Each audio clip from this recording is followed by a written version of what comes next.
히브리서 10장 율법은 앞으로 오게 될 좋은 것들의 그림자에 불과하며 참된 것의 온전한 모양이 아닙니다. 율법 아래에 있는 사람들은 해마다 똑같은 제사를 드립니다. 그러나 이 제사를 가지고 예배드리러 나오는 사람들이 완전해질 수는 없습니다. 만일 율법이 그들을 완전하게 할 수 있다면 예배드리는 사람들이 깨끗하여져서 더 이상 죄의식도 느끼지 않았을 것이며 제물을 드리는 일도 거쳤을 것입니다. 그러나 제사는 해마다 자기의 죄를 생각나게 합니다.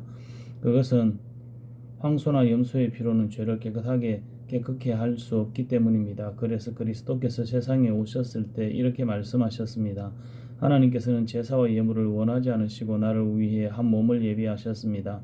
또한 태워드리는 제사인 번제와 죄를 씻는 제사인 속죄제도 기뻐하지 않으십니다. 그때 내가 말하기를 하나님 보십시오. 나에 관해 율법에 기록된 대로 하나님께서 내게 원하시는 일을 하러 왔습니다. 이 말씀에서 그리스도는 먼저 하나님께서는 제사와 예물을 기뻐하지 않으시고 번제와 속죄제도 원하지 않으신다고 하셨습니다. 이런 것들은 율법이 명령하는 제사들입니다. 그러고 보니 내가 왔습니다. 하나님께서 원하시는 일을 하려고 왔습니다. 라고 말합니다. 즉 하나님께서는 새로운 제도를 세우시려고 첫 번째 제사 제도를 폐지하신 것입니다. 예수 그리스도는 하나님께서 원하시는 일을 하셨습니다. 우리는 예수 그리스도께서 단번에 몸을 들이신 제사를 통해 거룩함을 입으셨습니다. 제사장들은 매일 제단 앞에 서서 맡은 일을 행합니다. 그러나 그 제사들은 죄를 없애지 못합니다. 그리스도께서는 죄를 위해 단 한 번의 제사를 드리시고 하나님 오른쪽에 앉으셨습니다. 그리스도는 원수들이 그의 발 앞에 무릎을 꿇을 때까지 그곳에서 기다리고 계십니다. 한 번의 제사로 그는 거룩하게 된 자들을 영원히 완전하게 하셨습니다. 성령께서 또한 우리에게 이것에 관해 말씀하십니다. 나중에 내가 다시 이스라엘 백성과 함께 새 언약을 맺을 것이다. 내가 나의 가르침을 그들의 마음속에 새기고 그들의 가슴에 기록할 것이다. 또 말씀하십니다. 그들의 죄와 악한 행동을 내가 다시는 기억하지 않을 것이다. 이런 죄와 악한 행동을 용서받았기 때문에 더 이상 죄를 위한 제사는 필요하지 않게 되었습니다. 그러므로 형제 여러분, 우리는 예수님의 피 때문에 자유롭고 담대하게 지성소로 들어갈 수 있게 되었습니다. 우리는 예수님께서 우리를 위해 열어주신 새로운 길로 들어갑니다. 그것은 그분이 자신의 몸인 휘장을 찢어 생명의 길로 열어놓으신 것입니다. 또 우리에게는 하나님의 집을 다스리는 위대한 대제사장이 계십니다. 그러니 진실한 마음과 확실한 믿음을 가지고 하나님께 가까이 나아갑시다. 우리는 죄책감에서 깨끗해지고 자유로워졌으며 맑은 물로 몸을 씻겨졌습니다. 하나님께서는 약속하신 것을 지키시는 신실한 분이니 우리가 고백한 소망을 굳게 붙듭시다. 서로 돌아보고 사랑을 베풀며 선한 행동을 하도록 격려합시다. 어떤 사람들이 하는 것처럼 교회의 모임에 빠져서는 안 됩니다. 그날이 가까이 다가오는 것을 볼수록 함께 만나며 서로를 격려해야 할 것입니다. 만일 우리가 진리를 알게 된 후에도 일부러 계속 죄를 짓는다면 그 죄를 씻을 제사는 없습니다. 거기에는 오직 심판을 기다리는 두려움과 하나님을 거역하며 사는 자들을 태워 없앨 크고 무서운 불만이 있을 것뿐입니다. 모세의 율법에 순종하지 않고 그것을 어긴 사람들도 두세 명의 증인이 있으면 사형을 받았습니다. 그렇다면 하나님의 아들을 공경하지 않는 사람들은 어떻겠습니까? 그들은 자기를 거룩하게 한 언약의 피를 별것 아닌 것으로 여기며 은혜의 성령을 욕되게 하였습니다. 따라서 그들은 더 큰 벌을 받게 될 것입니다. 우리는 하나님께서 잘못을 행하는 자들을 벌하고 그 죄대로 갚아주겠다고 말씀하신 것을 알고 있습니다. 또한 주님께서 그의 백성을 심판하실 것이다 라는 말씀도 하셨습니다. 살아계신 하나님께서 심판하시는 대상이 된다는 것은 정말 무서운 일입니다. 여러분이 처음 진리의 말씀을 배우던 때를 기억해 보십시오. 많은 어려움들이 있었지만 여러분은 꿋꿋이 이겨냈습니다. 때때로 사람들 앞에서 모욕을 당하며 핍박을 받기도 했고 그런 고난을 받는 사람들과 친구가 되기도 하였습니다. 옥에 갇힌 자들을 도와주고 여러분이 가진 것들을 빼앗겨도 기뻐하였습니다. 그렇게 할 수 있었던 것은 여러분이 더 좋고 영원한 것이 있다는 것을 알고 있었기 때문입니다. 그러므로 이전에 가졌던 용기를 잊어버리지 마십시오. 더 큰 보상이 여러분을 기다리고 있습니다. 인내를 가지고 하나님께서 원하시는 일을 해서 그분께서 약속하신 것을 받으시기 바랍니다. 조금만 있으면 오시기로 한 그분이 오실 것이며 결코 늦지 않으실 것입니다. 나와 함께 의롭게 산 사람들은 믿음 때문에 생명을 누릴 것이다. 그러나 믿음에서 뒤로 물러난 사람들을 내가 기뻐하지 않겠다. 우리는 뒤로 물러나 하나님께 버림을 받을 사람이 아닙니다. 우리는 믿음으로 구원함을 받을 사람들입니다.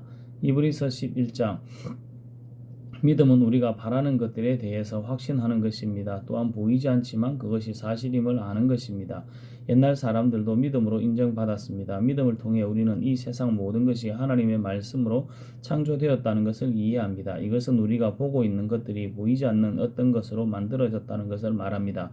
아벨은 믿음으로 가인보다 하나님께 더 나은 제사를 드렸습니다. 하나님께서는 아벨이 드린 제사를 기뻐 받으시고 그를 의인이라고 부르셨습니다. 아벨은 죽었지만 여전히 그의 믿음을 통해 우리에게 말하고 있습니다. 믿음으로 에녹은 죽지 않고 하늘로 옮겨져서 우리도 그를 볼 수 없게 되었습니다. 하나님께서 그를 하늘로 데리고 올라가신 것입니다. 성경은 그가 이 땅에 사는 동안 진실로 하나님을 기쁘시게 하는 자였다고 증언합니다. 믿음이 없이는 어느 누구도 하나님을 기쁘시게 할 수 없습니다. 하나님께 나아오는 자는 그가 계시다는 것과 그를 찾는 자들에게 상 주시는 분이라는 것을 진정으로 믿어야 합니다. 믿음으로 노아는 아직 보지 못하는 일에 대한 하나님의 경고를 들었습니다. 그는 하나님께 순종해서 그의 가족을 구원할 방주를 지었습니다. 그는 믿음으로 세상이 잘못되어 가고 있음을 사람들에게 알리고 하나님과 의의 관계를 맺은 사람이 되었습니다. 믿음으로 아브라함은 하나님께서 그에게 약속하신 땅으로 가라는 하나님의 부르심에 순종하였습니다. 그는 가야 할 곳도 모른 채 자기 고향을 떠났습니다. 그는 믿음 때문에 하나님께서 자기에게 약속하신 땅에 가서 살 수 있었습니다. 그는 그곳에서 갈 곳 없는 나그네처럼 살았고 같은 약속을 받은 이삭과 야곱과 함께 장막에서 거하였습니다. 아브라함은 영원한 터가 있는 성을 기다리고 있었습니다. 그것은 바로 하나님께서 계획하고 세우신 성입니다. 사라 자신도 아이를 낳기에는 나이가 너무 많았으나 믿음으로 후손을 얻을 힘을 얻었습니다. 그것은 그녀가 약속해 주신 하나님을 신실한 분으로 믿었기 때문입니다. 나이가 많아 거의 죽은 사람과 다름없던 한 사람으로부터 하늘의 별과 바닷가의 모래알같이 셀 수 없을 정도로 많은 후손이 나왔습니다. 이 사람들은 모두 믿음을 따라 살다가 죽었습니다. 그들은 하나님께서 그의 백성에게 약속하신 것을 받지는 못했으나 앞으로 올 것들을 멀리서 보고 기뻐하였습니다. 그들은 스스로 자신들이 이 땅에서 나그네일 뿐이라고 고백하였습니다. 이것은 그들이 진짜 고향을 찾고 있다는 것을 나타냅니다. 만일 그들이 떠나온 고향을 생각한다면 다시 되돌아갈 수 있었을 것입니다. 그러나 그들은 더 나은 고향을 기다리고 있었는데 그것은 바로 하늘에 있는 고향이었습니다. 그래서 하나님께서는 저들의 하나님이라고 불리는 것을 부끄러워하지 않으시고 그들을 위해 한 성을 예비해 주셨습니다. 아브라함은 하나님께 시험을 받았을 때 믿음으로 이삭을 제물로 바쳤습니다. 그는 하나님께 약속을 받았는데도 아들을 바칠 준비를 한 것입니다. 하나님께서는 그에게 내가 내게 약속한 후손은 이삭을 통해 나올 것이다 라고 말씀하셨습니다. 아브라함은 하나님께서 죽은 사람들도 살려주신다는 것을 믿었습니다. 아브라함은 이삭을 죽은 사람들 가운데서 다시 받은 것입니다. 믿음으로 이삭은 야곱과 에서의 앞날을 축복하였습니다. 또 믿음으로 야곱은 죽을 때 요셉의 아들들을 축복하였고 그의 지팡이를 짚고서 하나님께 경배해 드렸습니다. 믿음으로 요셉은 죽을 때 이스라엘 백성이 이집트에서 떠날 것을 말하고 자기의 시신을 어떻게 할 것인지도 이야기하였습니다. 믿음으로 모세의 부모는 그가 태어났을 때 평범한 아이가 아니라는 것을 알고 석 달 동안 그를 숨기며 키웠습니다. 그들은 왕의 명령을 거역하는 것도 두려워하지 않았습니다. 믿음으로 모세는 성장한 뒤 파라오 딸의 아들이라 불리는 것을 거절하였습니다. 그는 잠시 동안 죄의 즐거움을 누리기보다는 하나님의 백성과 함께 고난받는 것을 택하였습니다. 그는 이집트의 온갖 보물을 가지는 것보다 그리스도를 위해 고난받는 것이 더 낫다고 생각한 것입니다.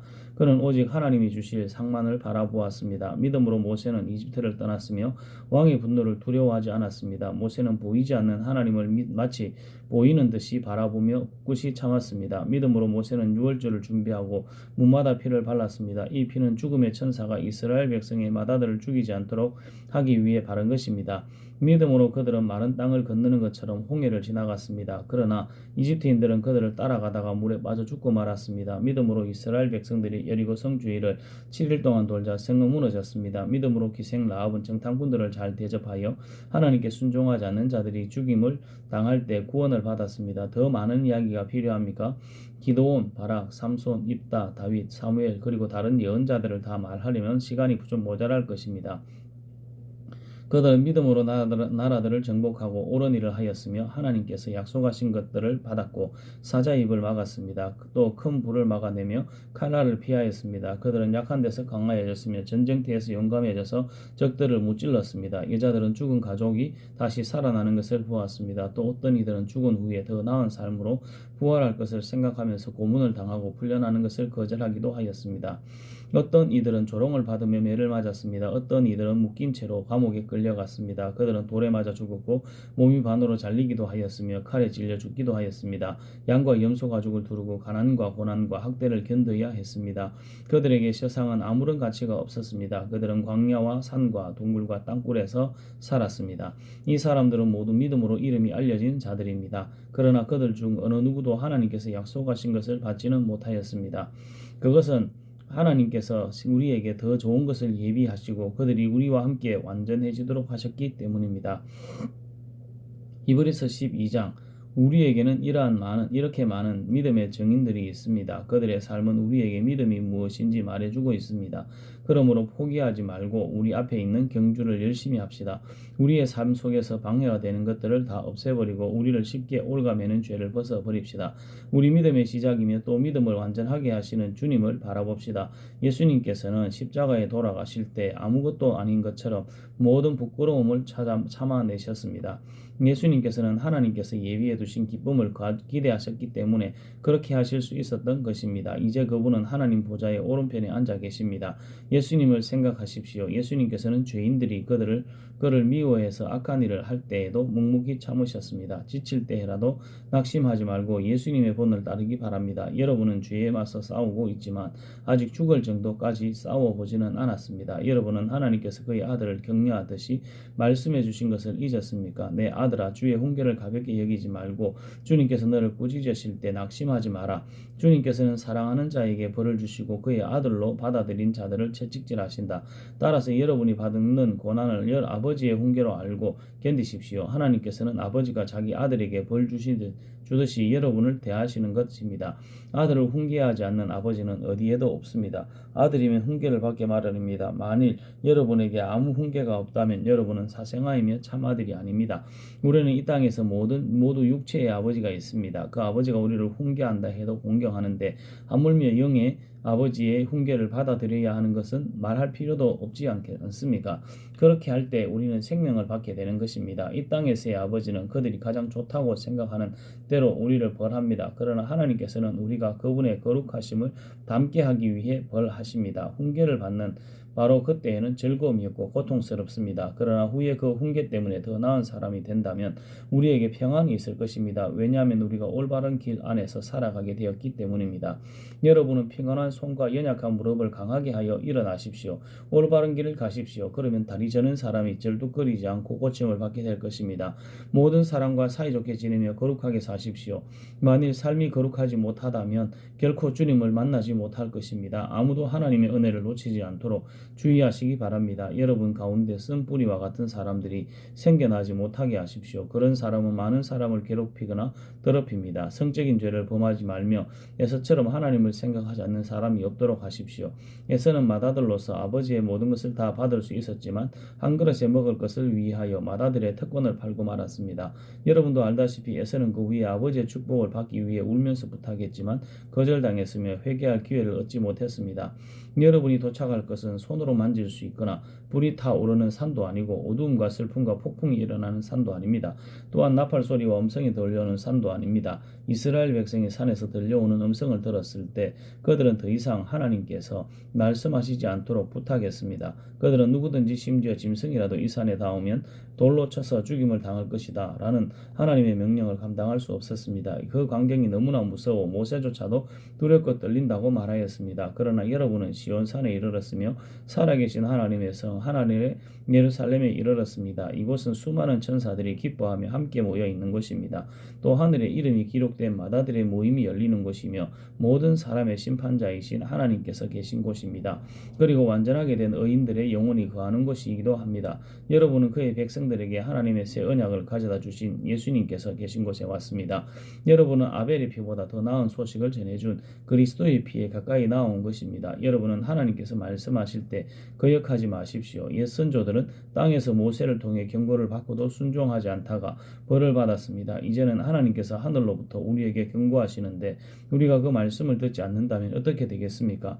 예전에는 그 소리가 땅을 흔들었지만 이제는 땅뿐만 아니라 하늘까지도 다시 한번 흔들어 놓겠다고 하나님께서 약속하셨습니다.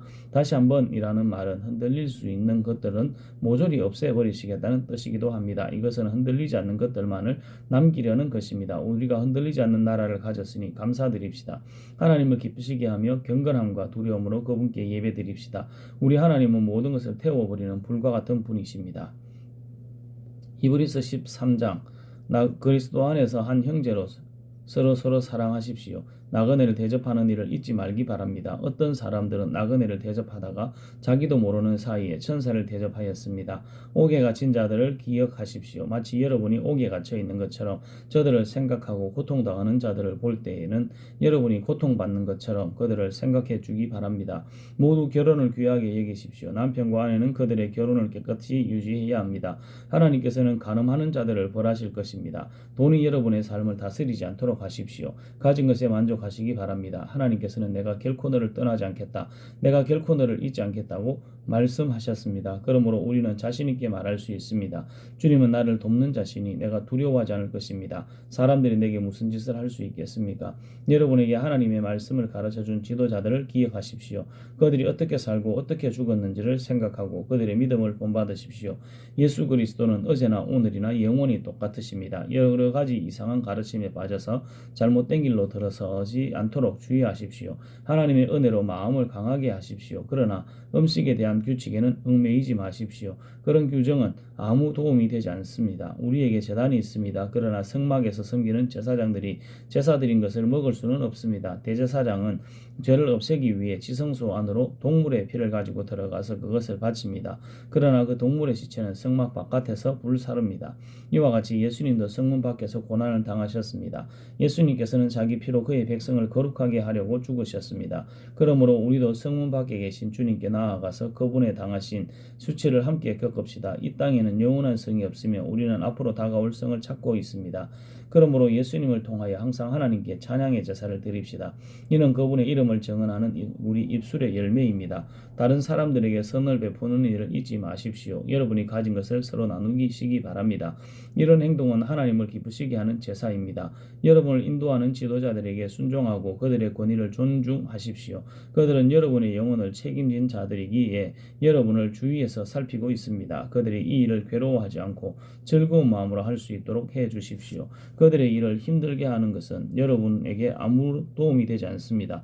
우리를 위해 기도해 주십시오. 우리는 모든 일을 선하게 하려고 하므로 우리가 선한 양심을 갖고 있다는 것을 확신합니다. 하나님께서 빨리 저를 여러분에게 보내주시도록 기도해 주십시오. 평화의 하나님께서 양들의 큰 목자이신 우리 주 예수님을 죽음에서 살리셨습니다. 하나님께서는 예수님의 보혈로 자기 백성과 영원한 언약을 맺으셨습니다. 바로 이 하나님께서 여러분에게 필요한 모든 좋은 것들을 내려주셔서 여러분이 하나님의 일을 잘 할 수 있게 되기를 바랍니다. 또 예수 그리스도를 통해 우리 안에서 그의 기뻐하시는 뜻이 이루어지기를 기도합니다. 예수 그리스도께서 길이 영광이 있을 것입니다. 아멘. 형제 여러분, 몇 마디에 불과한 짧은 편지이지만 여러분을 격려하고자 쓴 글이라는 것을 명심하십시오. 우리 형제 디모데가 감옥에서 풀려나왔습니다. 그가 도착하면 여러분을 만나러 함께 가겠습니다. 여러분의 지도자들과 모든 성도들에게 안부를 전합니다. 이탈리아에서 온 사람들이 여러분에게 안부를 전합니다. 하나님의 은혜가 여러분 모두에게 늘 함께하기를 기도합니다. 아멘.